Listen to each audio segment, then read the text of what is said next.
Berapa banyak yang percaya bahwa Tuhan itu menginginkan kita berbuah banyak? Siapa yang percaya?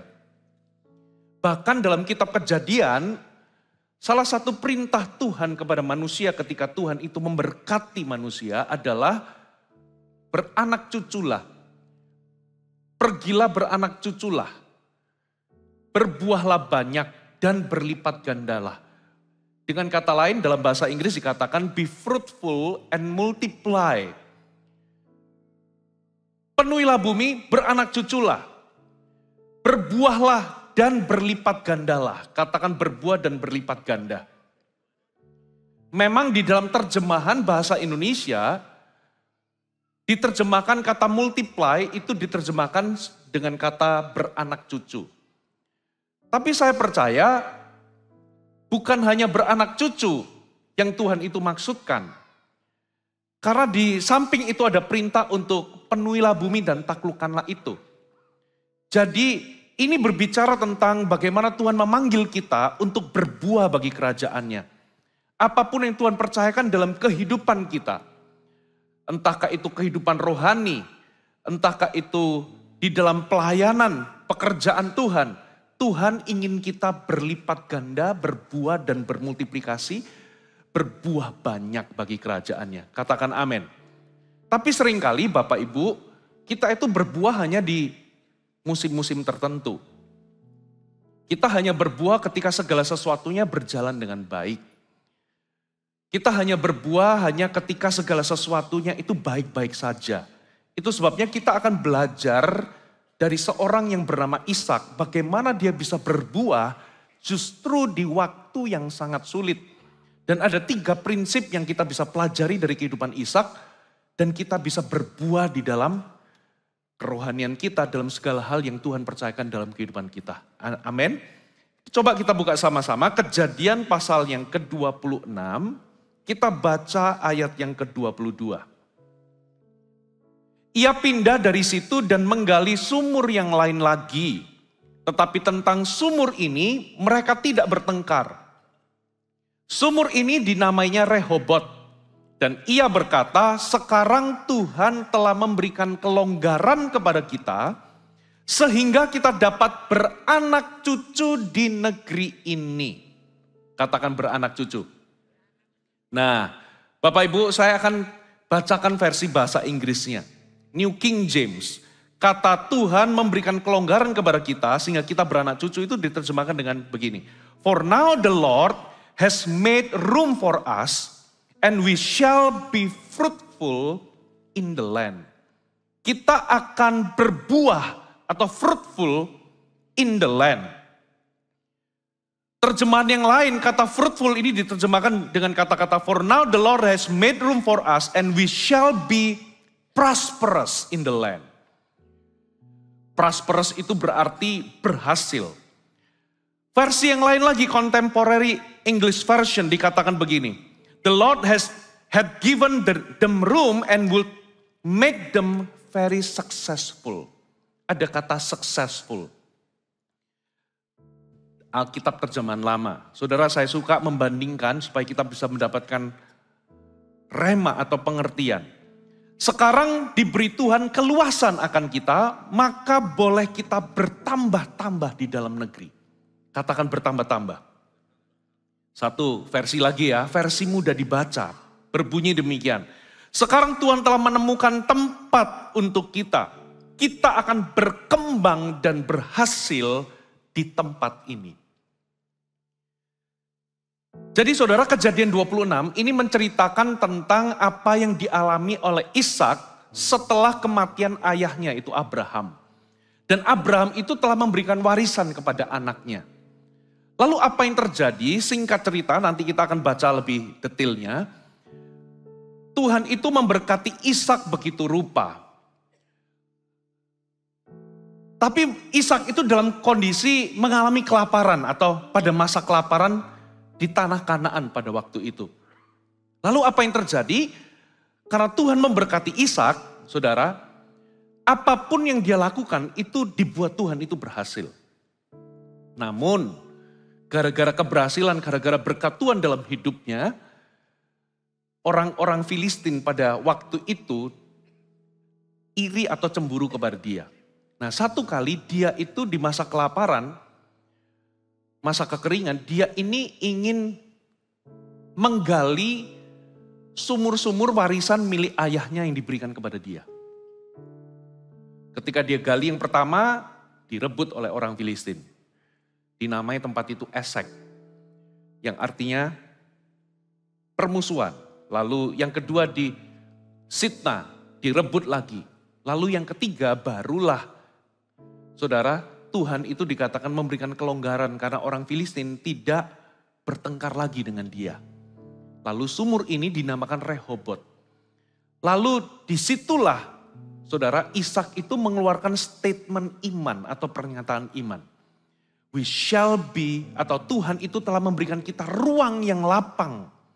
Kita harus berbuah, berkembang, dan berhasil di tanah ini. Katakan amin. Kita harus berbuah, we shall be fruitful in the land. Nah, Ishak itu sangat diberkati Tuhan. Saya percaya itu bukan karena kebetulan. Itu juga bukan karena dia itu anaknya Abraham. Gara-gara dia anak Abraham. Memang gara-gara dia anak Abraham dia mendapat warisan berkat. Tapi saya percaya berkat yang dia peroleh itu bukan hanya karena dia anak Abraham. Juga bukan karena kebetulan. Tapi saya percaya karena dia memperkenankan hatinya Tuhan. Sehingga Tuhan itu memberkati dia. Nah, apa yang kita bisa pelajari dari kehidupan Ishak? Ada 3 prinsip, saudara, bagaimana kita ini bisa berbuah di segala musim kita. Halo, amin. Apalagi di bulan ini adalah bulan melayani. Sukacita melayani. Tuhan itu ingin kita berbuah bagi kerajaannya. Ada amin. Yang pertama, saudara, mengapa Ishak itu mendapatkan perkenanan Tuhan? Yang pertama, karena Ishak itu mengutamakan kehendak Tuhan di dalam hidupnya. Katakan mengutamakan kehendak Tuhan. Coba ya. Coba kita bandingkan kehidupan Ishak dengan Lot. Ishak dengan Lot ini, Ishak itu anak kandung, sementara Lot itu sebetulnya adalah keponakan Abraham tapi diangkat jadi anak. Seharusnya kehidupan Ishak dan Lot itu harusnya tidak jauh berbeda. Karena keduanya itu dimentor atau dibapai oleh Abraham sendiri. Ishak dan Lot itu melihat bagaimana iman itu dihidupi. Dari secara langsung atau dari jarak dekat.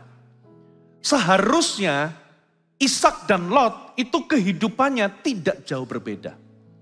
Tapi kalau Anda baca di Alkitab, Ishak dan Lot itu hidupnya jauh berbeda. Ishak itu hidupnya diberkati Tuhan, bahkan setelah kematian Abraham pun dia tambah diberkati.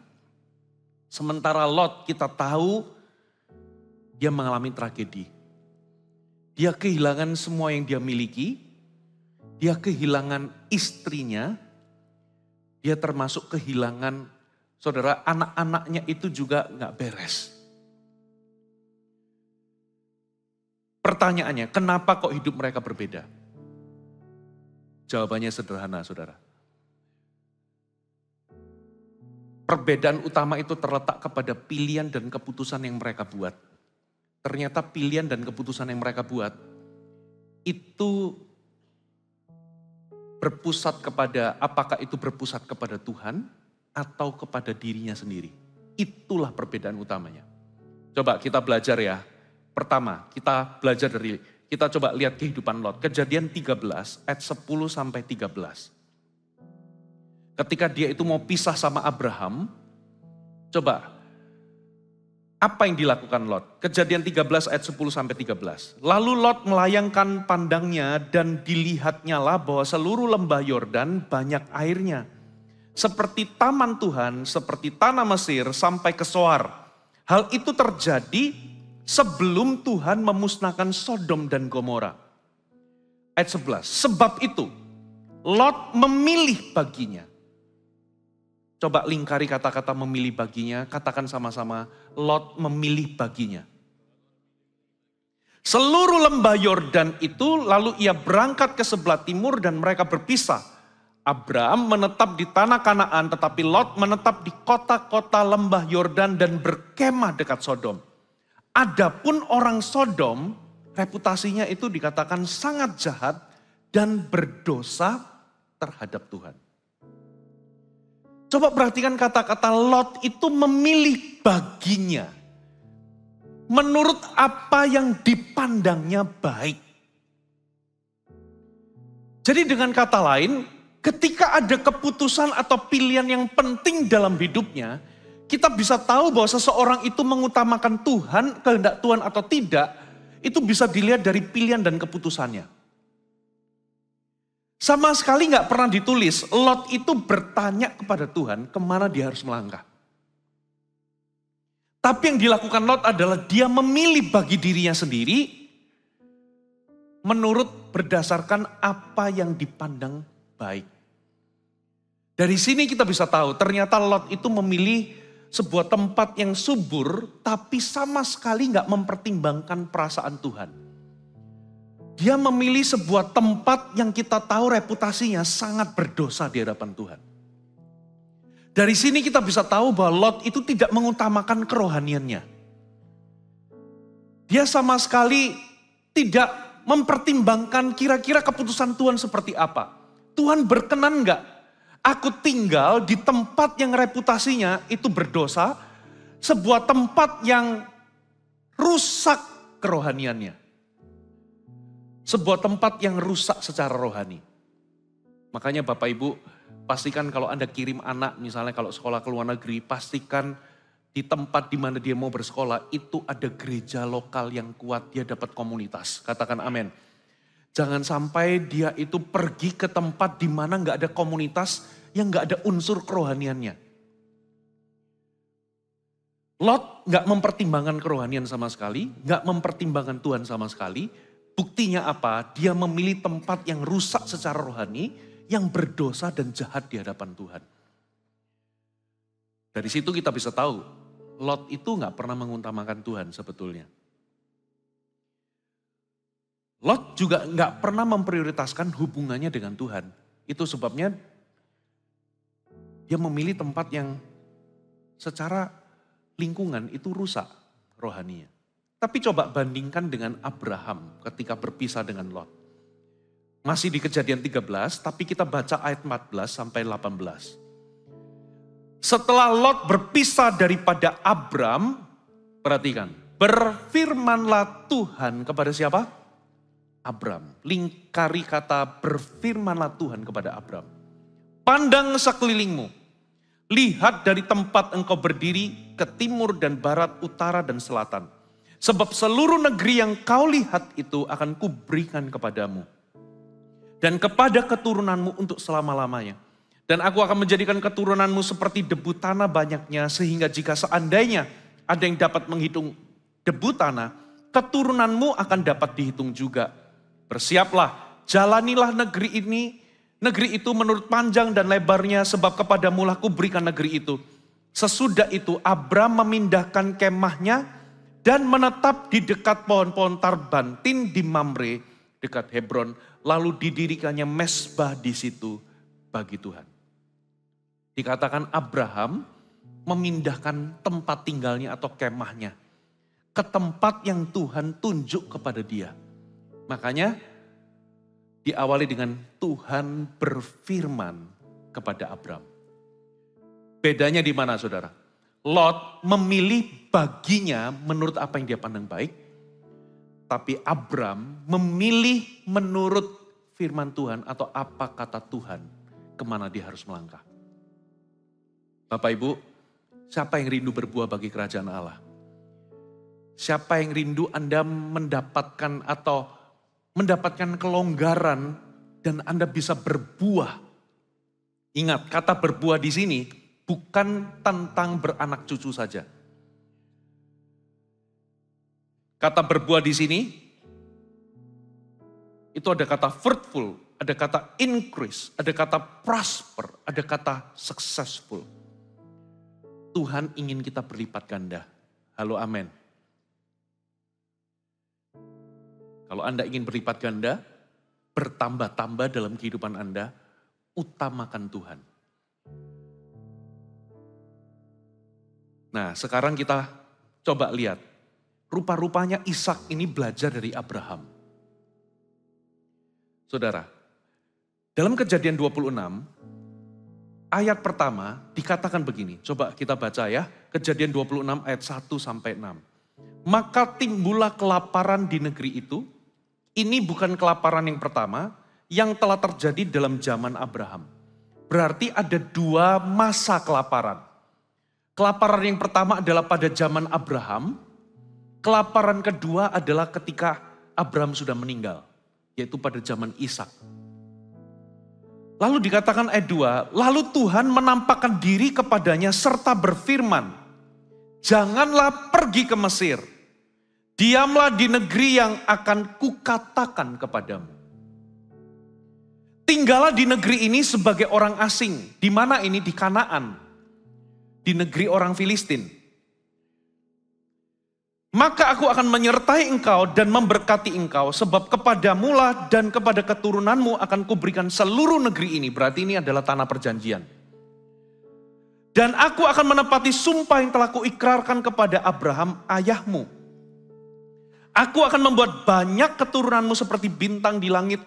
Aku akan memberikan kepada keturunanmu seluruh negeri ini, dan oleh keturunanmu semua bangsa di bumi akan mendapat berkat. Karena Abraham telah mendengarkan firmanku dan memelihara kewajibannya kepadaku, yaitu segala perintah dan ketetapan dan hukumku. Ayat 6 kita baca sama-sama, 1, 2, 3. Jadi tinggallah Ishak di mana? Di Gerar. Gerar itu di daerah Filistin. Tapi itulah tanah perjanjian atau tanah Kanaan. Saudara, Kejadian 26 ayat 1 menjelaskan ada dua masa kelaparan, yaitu zaman Abraham dan zaman Ishak. Rupa-rupanya dia belajar daripada iman Abraham, yaitu bertanya kepada Tuhan. Termasuk dia belajar dari kesalahan Abraham. Kalau Anda baca dalam Alkitab, ketika pada masa kelaparan, pada waktu itu Abraham itu sempat tidak pernah tanya sama Tuhan. Dia langsung pergi ke Mesir, saudara. Waktu dia pergi ke Mesir, kita tahu kisahnya, dia sempat ketakutan. Karena istrinya itu Sarah itu cantik, dia ketakutan karena pada zaman itu semua raja-raja itu bisa ambil istri siapapun, dan kalau menolaknya, suaminya akan dibunuh. Dia pergi ke tempat ke Mesir, lalu Firaun itu ternyata menginginkan siapa? Sarah. Di sini dia keluputan, saudara. Harusnya dia tanya Tuhan. Bayangkan kalau Sarah itu akhirnya jadi diambil sebagai istri, maka rencana Allah bisa gagal ke depan. Saudara, rencana Tuhan itu bisa gagal. Hampir saja Abraham itu kehilangan rencana Allah. Makanya Tuhan itu intercept. Ya, Tuhan memukul Firaun karena hendak mengambil Sarah sebagai istrinya. Dari sini kita tahu bahwa sebetulnya bukan kehendak Tuhan untuk Abraham pergi ke Mesir pada masa kelaparan. Nah, sekarang rupa-rupanya Ishak itu juga mengikuti jejak Abraham. Ketika pada masa kelaparan, dia pikir papaku dulu pergi kemana? Ke Mesir. Kali ini aku mau pergi juga. Makanya Tuhan berkata, jangan pergi ke Mesir. Halo, amin. Tinggallah di sini sebagai orang asing. Tinggallah di negeri orang Filistin, sekalipun itu kelaparan, tinggallah di situ. Jangan pergi ke Mesir. Nah, disinilah saudara, Ishak itu dihadapkan kepada pilihan yang sulit. Kalau dia pergi, maka problem solve. Karena di Mesir nggak ada kelaparan. Kalau dia pergi, dia nggak harus menghadapi tekanan untuk menghidupi istri dan anak-anaknya. Problem solve. Tapi kalau dia memilih untuk taat dan tetap tinggal, di dalam logikanya pasti, waduh, ini berat. Ini masa kelaparan, berarti ini akan ada masa penderitaan yang cukup panjang. ini pilihan sulit. Kalau Anda di posisi Ishak, kira-kira mana yang Anda pilih? Pergi, tapi itu menjanjikan. Tapi Anda tahu betul Tuhan berkata jangan pergi. Tapi tempat di mana Anda nggak pergi itu adalah kering. Tapi Tuhan berkata, kalau engkau taat aku akan memberkatimu, kata Alkitab. Lalu apa keputusan dari Ishak, saudara? Ishak memutuskan untuk tinggal di Gerar. Dari sini kita bisa tahu bahwa Ishak itu mengutamakan kehendak Tuhan. Katakan amin. Pada zaman dulu, kelaparan orang kalau nggak bisa menghidupi anak istrinya, kesulitan, kelaparan, orang itu akan sulit melihat apakah Tuhan itu mengasihinya. Karena apa? Kebutuhan dasar pun nggak terpenuhi. Karena itu musim kelaparan, saudara. Makanya Ishak itu secara naluri langsung instingnya berkata, kita pindah ke Mesir. Saudara pernah tahu kisahnya Moab? Moab dan siapa? Elimelek ya? Elimelek, sorry kok Moab, ini pagi-pagi sudah. Elimelek dan Naomi itu pindah dari Bethlehem ke Moab, saudara. Gara-gara apa, saudara? Kelaparan. Tapi itu bukan kehendak Tuhan untuk Naomi pergi. Sebagai akibatnya dia kehilangan 3 orang anaknya. Dia kehilangan suaminya. Bapak Ibu, tempat yang paling aman adalah kita berada dalam poros kehendak Tuhan. Ada amin Bapak Ibu? Tempat yang paling aman adalah Anda ikuti kehendak Tuhan. Ishak taat dan tinggal di Gerar. Dan apa reward ketaatan? Tuhan itu menghargai sebuah ketaatan, saudara. Coba kita baca Kejadian 26 ayat 12 sampai 14. Maka menaburlah Ishak di mana, saudara? Di tanah itu, di Gerar atau di negeri Kanaan. Dan dalam tahun itu juga ia mendapatkan hasil 100 kali lipat sebab ia diberkati Tuhan. Ini mujizat hanya bisa terjadi karena Tuhan itu memberkati. Ini mujizat hanya bisa terjadi ketika tangan Tuhan itu ada di atas kita. Ini mujizat hanya dapat terjadi ketika Tuhan berkenan dalam kehidupan kita. Halo, amin. Dan orang itu menjadi kaya, kian lama kian kaya, sehingga ia menjadi sangat kaya. Ia mempunyai kumpulan kambing domba, lembu sapi, serta banyak anak buah. Sehingga orang Filistin itu cemburu kepadanya. Poinnya bukan kepada berkatnya. Poinnya adalah ketaatan. Kita ini gak mengikuti teologi kemakmuran. Seolah-olah berkat itu jadi sebuah simbol Tuhan berkenan atas hidup kita. No. Saudara, kita juga gak menganut teologi kemiskinan. Semakin miskin dianggap sebagai semakin rohani. Tapi teologi kita itu adalah teologi ketaatan. Itulah yang Alkitab ajarkan. Katakan amin. Bahkan di masa ketika kita itu sulit, ketika kita taat, Tuhan akan memelihara hidup kita. Elia, ketika Elia taat, pergilah ke sungai Kerit. Tuhan memelihara Elia. Ketika sungai yang dibuat kering, lalu mungkin burung gagaknya sudah gak kirim makanan lagi, Tuhan berkata pergilah ke Sarfat. Ketika Elia ngikutin petunjuk Tuhan, Tuhan pelihara dia. Dengan kata lain, saudara, poin mengutamakan Tuhan, kehendak Tuhan, ikuti petunjuk Tuhan, itulah prinsip yang Ishak pelajari. Bayangkan Bapak Ibu, di masa kekeringan, itu ladang, itu tanah itu kering, saudara. Ini masa kelaparan. Ishak itu taat, jangan pergi ke Mesir, lalu dia nabur.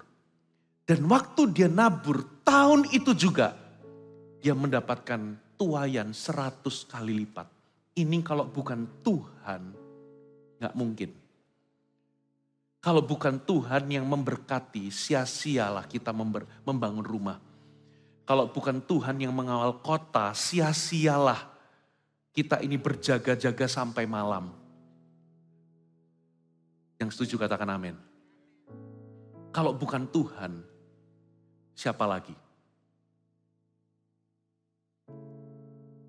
Yang kedua, saudara, catat baik-baik. Ishak memiliki respon hati yang benar. Saya bacakan ya, Kejadian 26 ayat 15 sampai 22. Segala sumur yang digali dalam zaman Abraham ayahnya oleh hamba-hamba ayahnya itu telah ditutup oleh orang Filistin dan ditimbun dengan tanah. Lalu kata Abimelek kepada Ishak, perhatikan. Pergilah dari tengah-tengah kami sebab engkau telah menjadi jauh lebih berkuasa daripada kami.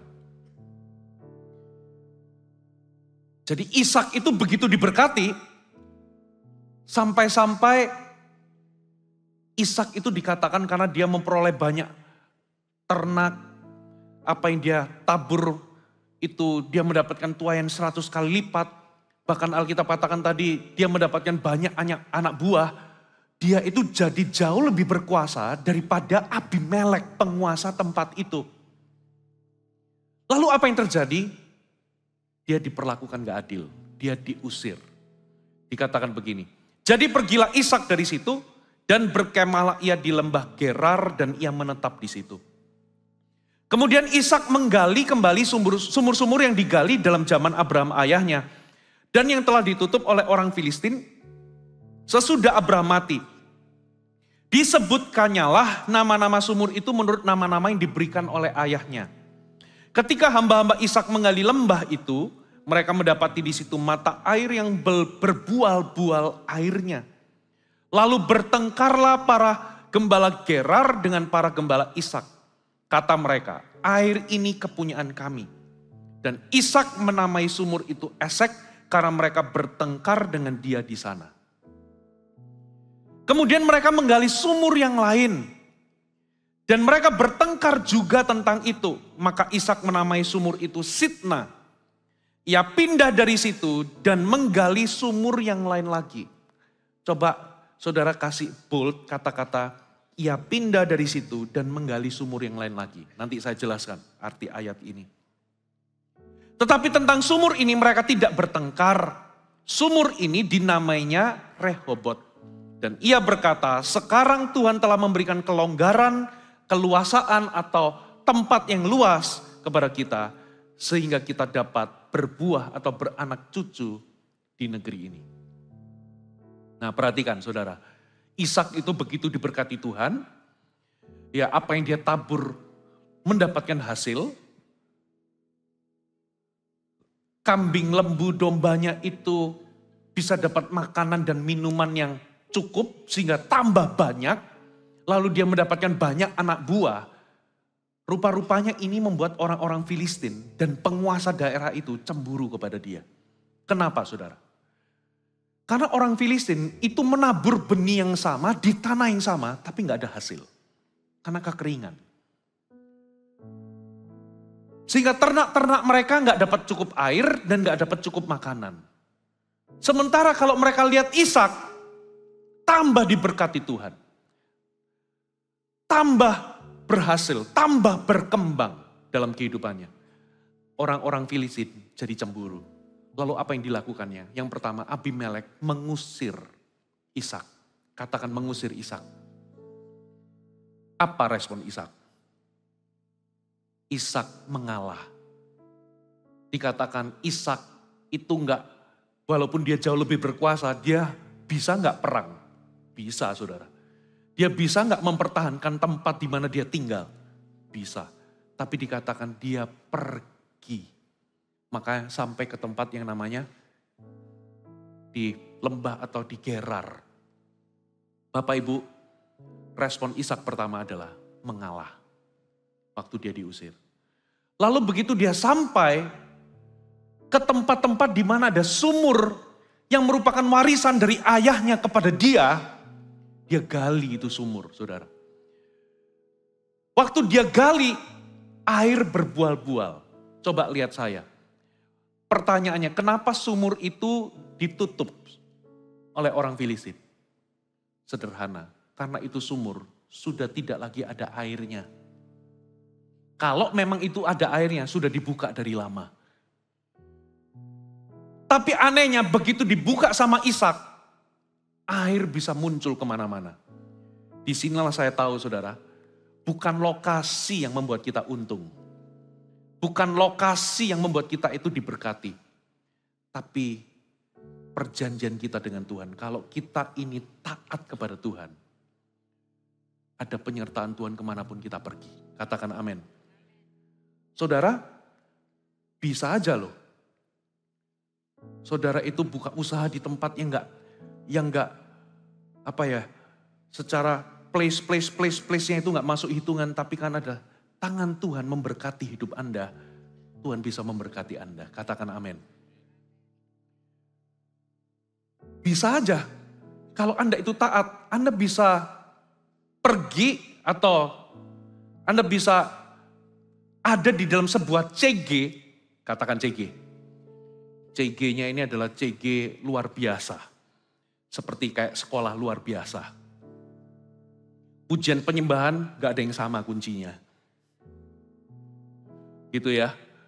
Orangnya aneh-aneh, saya mau tanya, bisa gak Anda bertumbuh dan berbuah di situ? Kalau Anda taat, makanya kuncinya itu bukan aku mau pilih-pilih CG siapa ya yang paling bagus. Oh ini loh, under coach-nya Pak ini kayaknya suka pergi jalan-jalan. Aku bisa bertumbuh kalau ke sini. Kalau Pak ini, aduh jangan ini, terlalu banyak doa. Yang ini tuh kayaknya CGL-nya asik. Yang ini kayaknya CGL-nya agak, dalam tanda kutip kok kelihatan agak nerd gitu ya. Yang ini kayaknya lebih gaul, aku pasti tumbuh di sini. Yang membuat Anda tumbuh itu bukan CG mana. Atau di bawah siapa. Katakan amin. Yang membuat Anda tumbuh itu adalah ketaatan Bapak Ibu. Kalau Anda taat, Anda bisa bertumbuh dan berbuah. Bayangkan, sumur yang satu digali oleh orang Filistin. Gak ada air yang makanya ditutup. Begitu digali oleh Ishak, air berbual-bual. Tapi coba lihat, gembala-gembala di Gerar, yaitu orang-orang Filistin, merebut dan berkata, ini sumur kepunyaan kami. Saya mau tanya, Ishak punya hak gak atas sumur ini? Punya. Itu milik dia, warisan dari papanya. Tapi orang Filistin berkata, ini milik kami. Saya mau tanya, apa responnya Ishak? Mereka perang? Tawuran? No. Dikatakan Ishak pindah menggali sumur yang lain. Lagi-lagi respon Ishak mengalah. Katakan mengalah. Dia pindah ke tempat lain. Tempat yang pertama dinamakan Esek. Sekarang ke sumur yang lain lagi. Begitu digali, berbual-bual air lagi. Dan untuk kedua kalinya, orang Filistin, gembala-gembala di Gerar, merebut lagi dan berkata, ini milik kami. Makanya dinamai Sitna. Ya, Sitna itu artinya apa saudara? Kalau Esek itu pertikaian, Sitna itu artinya permusuhan. Dikatakan, Ishak responnya apa saudara? Dikatakan, kemudian mereka menggali sumur lain. Ia pindah dari situ dan menggali sumur yang lain. Katakan pindah dari situ, menggali sumur yang lain. Bukannya perang mempertahankan sumur, tapi Ishak untuk kesekian kali mengalah. Dikatakan ia pindah dan gali sumur yang lain. Saudara, tahukah saudara?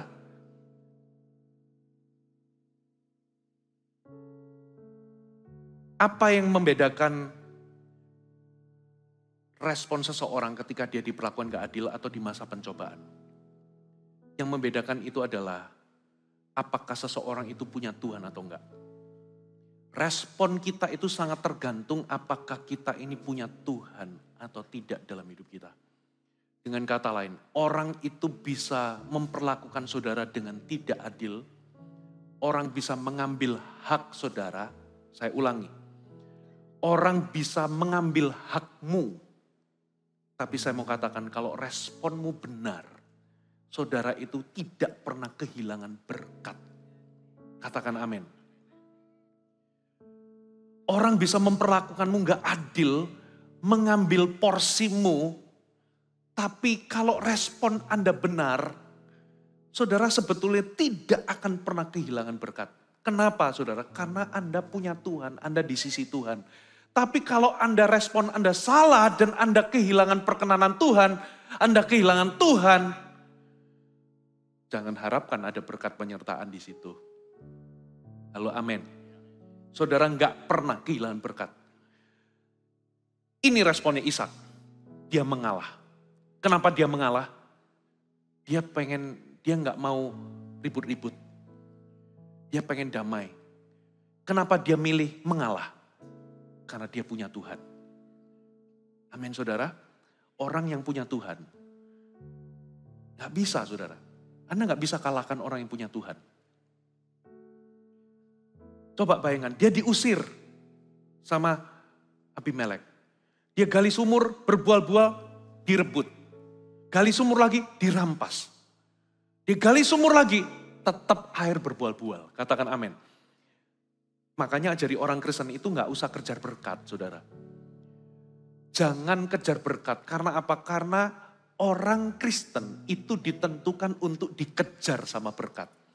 Kemanapun Ishak pergi, berkat, kebaikan, kebajikan itulah yang mengikuti. Makanya salah besar, apalagi di tahun pergeseran ini, kalau Anda malah kejar uang, kejar berkat.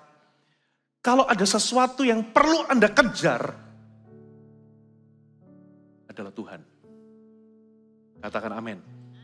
Kalau Anda ingin mati-matian, habis-habisan mengejar adalah kejarlah pribadi Tuhan. Kejarlah kehendak Tuhan. Di tahun ini. Kalau kita utamakan kerajaan Allah, saudara nggak akan kehilangan yang ditambah-tambahkan itu. Amin saudara. Yang terakhir, saudara. Ishak itu punya prioritas yang benar. Coba kita baca Kejadian 26, ayat 23 sampai 25. Dari situ ia pergi ke Beersheba. Lalu pada malam itu Tuhan menampakkan diri kepadanya serta berfirman, Akulah Allah ayahmu Abraham, janganlah takut sebab aku menyertai engkau. Aku akan memberkati engkau dan membuat banyak keturunanmu karena Abraham hambaku itu. Sesudah itu Ishak mendirikan mezbah di situ dan memanggil nama Tuhan. Ia memasang kemahnya di situ, lalu hamba-hambanya menggali sumur di situ. Saudara, Ishak itu diberkati Tuhan karena dia taat. Dia nabur di tanah yang kering pada masa kelaparan, dia mendapatkan hasil 100 kali lipat. Dia mendapatkan lembu, domba yang sangat banyak. Karena apa? Lembu dombanya itu dapat makanan dan air yang cukup sehingga berkembang biak dengan luar biasa. Sehingga dia mampu untuk mendapatkan banyak anak buah. Makin diberkati. Dan apa yang terjadi saudara? Sekalipun dia itu dirampas haknya, kemanapun dia melangkah, air berbual-bual, saudara. Berarti ini orang sangat diberkati. Lalu dia sampai ke Beersheba, lalu di Beersheba itu Tuhan kembali mengulang perjanjiannya kepada Ishak. Lalu apa yang dilakukan Ishak? Saudara, ada 3 hal yang dilakukan Ishak. Yang pertama, ia membangun mezbah. Lalu yang kedua, ia mendirikan kemah. Baru yang ketiga dikatakan apa? Ia menggali sumur di situ. Katakan membangun mezbah. Mendirikan kemah. Yang ketiga adalah menggali sumur di situ.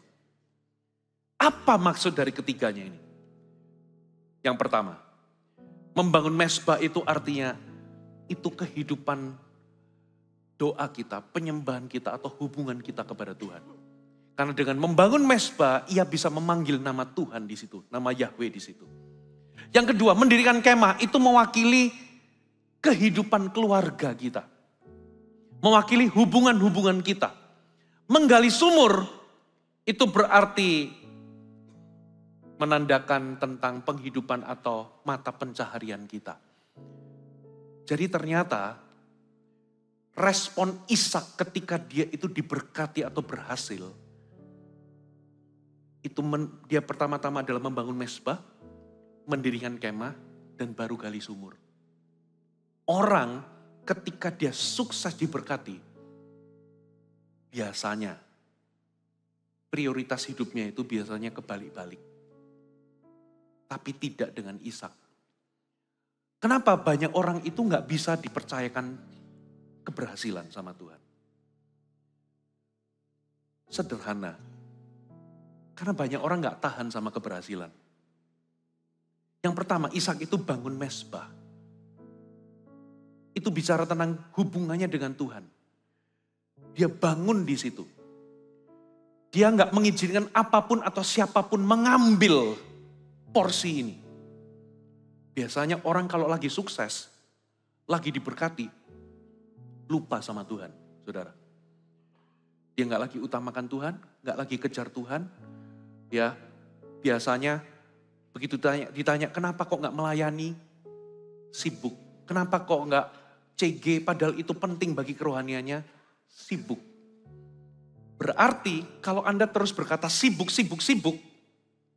misalnya dulu Anda punya satu jenis usaha. Sekarang Anda diberkati Tuhan, bukan hanya satu jenis usaha, tapi punya 5 jenis usaha.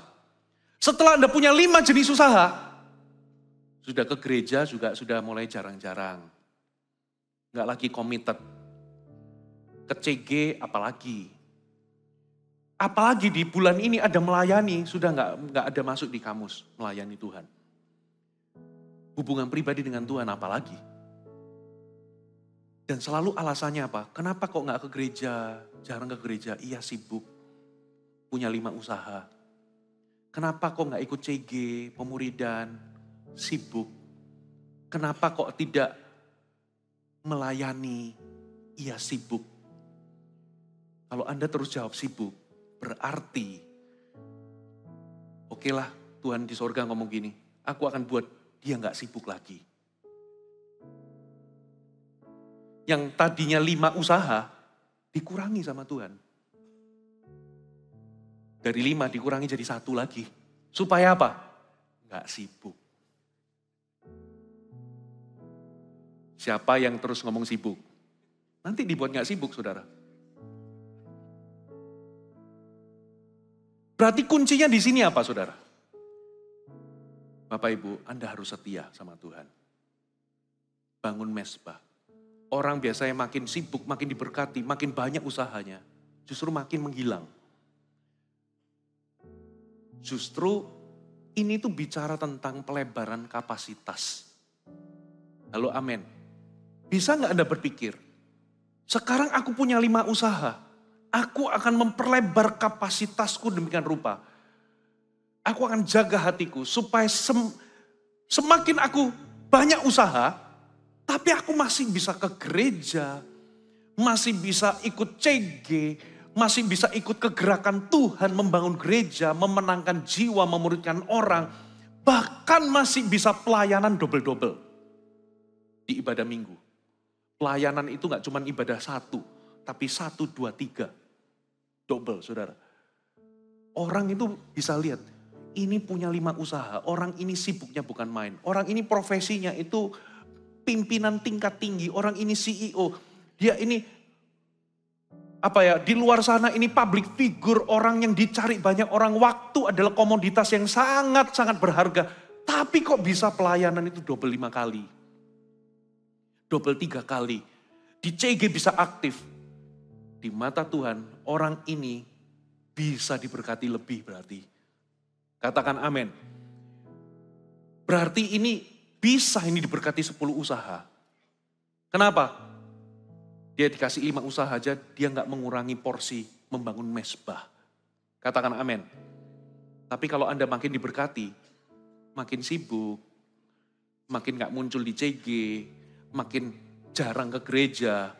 Ke gereja apalagi zaman sekarang. Ya, aduh minggu ini long weekend, istirahat aja di rumah. Kan bisa online. No. Bersyukur wajah Anda nampak di sini. Halo, amin. Justru harus makin giat sama Tuhan. Banyak orang berubah hatinya waktu dia diberkati. Waktu dia sukses.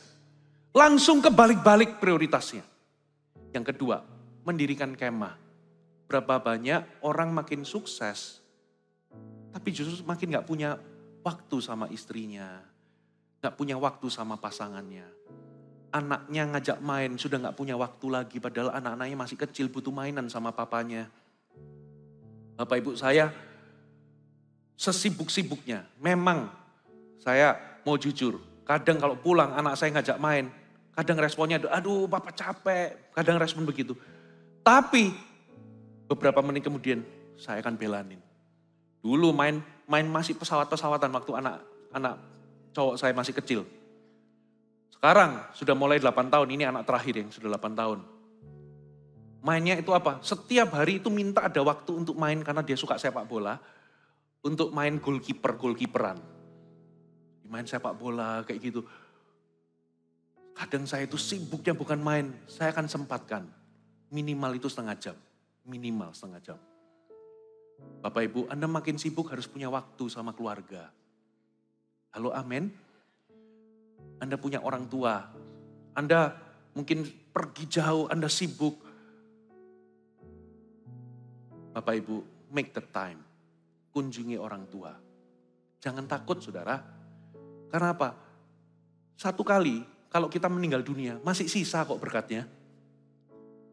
Ya, uangnya yang Anda kumpulkan itu sisa. Bapak Ibu, gak ada orang meninggal itu langsung benar-benar pasti masih sisa berkat Tuhan yang dalam kehidupan Anda. Utamakan hubungan, Bapak Ibu. Yang ketiga, saudara, dikatakan apa? Dia menggali sumur. Menggali sumur itu bisa bicara tentang pekerjaan. Bicara tentang pelayanan. Bulan ini. Ini adalah bulan melayani. Pulang dari tempat ini, jadilah pribadi yang taat. Langsung sign up. Pelayanan apa yang Anda bisa berikan? Bapak Ibu. Pastor Fuji, saya nggak punya suara yang bagus. Nggak usah daftar jadi PAW. Bapak Ibu. Anda bisa jadi pendoa. Bisa jadi usher. Katakan amin. Saudara mau tahu pendoa GMS? Pendoanya GMS itu dahsyat-dahsyat, saudara. Mereka kalau berkumpul, mereka nggak peduli suara 1, 2, 2,5, 3,5 nggak peduli. Pendoa itu kalau kumpul, itu sering ya, maaf ya kalau Anda pendoa di sini. Kalau nyanyi, itu suaranya selang-seling, saudara. Kadang pemimpin menara doa itu harus mendominasi, supaya apa? Suaranya satu. Tapi yang namanya pendoa itu walaupun suaranya nggak pas, tetap kenceng menyembah Tuhan dari awal sampai akhir walaupun nggak sinkron nadanya. Tetap berdoa dan tetap hadirat Tuhan nyata, saudara. Dari sini saya bisa tahu. Saudara, kenapa pendoa kita militan? Mereka tahu bahwa Tuhan itu nggak melihat suara, tapi melihat hati. Tapi khusus bagi Anda yang mungkin nggak bisa nyanyi. Tapi kalau jadi tim praise and worship harus bisa nyanyi. Kenapa? Karena yang melihat Anda bukan hanya Tuhan, tapi juga manusia. Ada amin? Pasti setiap kita, pasti ada sesuatu yang Tuhan itu berikan. Yang Tuhan mau adalah keputusan dan kerinduan. Pasti ada talenta bakat. Ya, kalau Anda nggak bisa di panggung, di belakang sana, kita membutuhkan ada banyak usher.